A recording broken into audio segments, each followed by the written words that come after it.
Be are Ambedkar اور پیریار جیسے leaders کے نام شامل تھے۔ ڈی ایم کے ایک لیڈر نے گورنر این آر روی پر تنقید کرتے ہوئے کہا کہ اگر وہ امبیڈکر کا نام نہیں لے سکتے تو انہیں کشمیر میں چلے جانا چاہیے تاکہ انہیں انتہا پسند گولی مار دیں۔ ڈی ایم کے نے اس بیان سے بے تعلقی کا اظہار کیا ہے۔ سی بی آئی نے ہفتے کو دہلی کے ڈیپٹی چیف منسٹر منیش سسوڈیا کے دفتر پر ایکسائز پالیسی کیس کے سلسلے میں دعویٰ کیا۔ سسوڈیا کے خلاف اس کارروائی کو معمول کی کارروائی قرار دیا گیا، لیکن عام آدمی پارٹی نے اس پر تنقید کی۔ کیا کچھ ہو رہا ہے آپ کی دنیا میں؟ آخر میں ہیڈ لائنز دنیا بھر سے ایک بار پھر دیکھتے ہیں۔ ایران میں سابق نائب وزیر دفاع اکبری کو پھانسی دے دی گئی، برطانیہ کے لیے جاسوسی کے قصوروار پائے گئے۔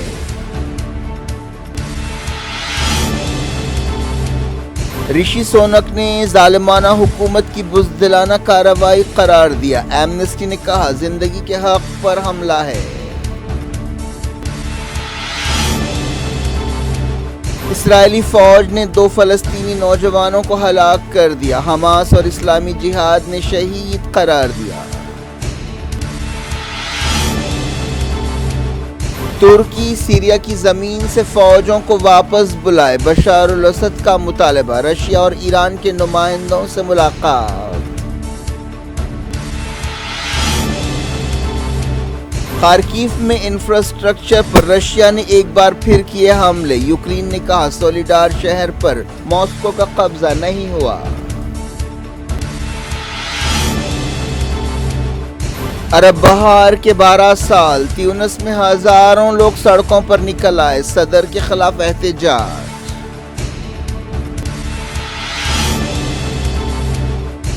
برازیل میں سرکاری عمارتوں پر حملے کے لیے سابق صدر بولسونارو کے خلاف تحقیقات شروع ہو گئیں۔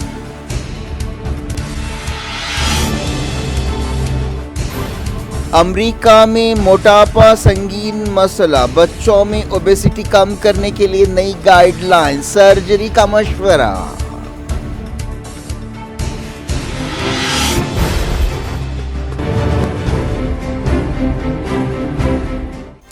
یہ تھی آج کی خبریں۔ شجول افراست کو دیں اجازت اور اپنا بے حد خیال رکھیں۔ اللہ حافظ۔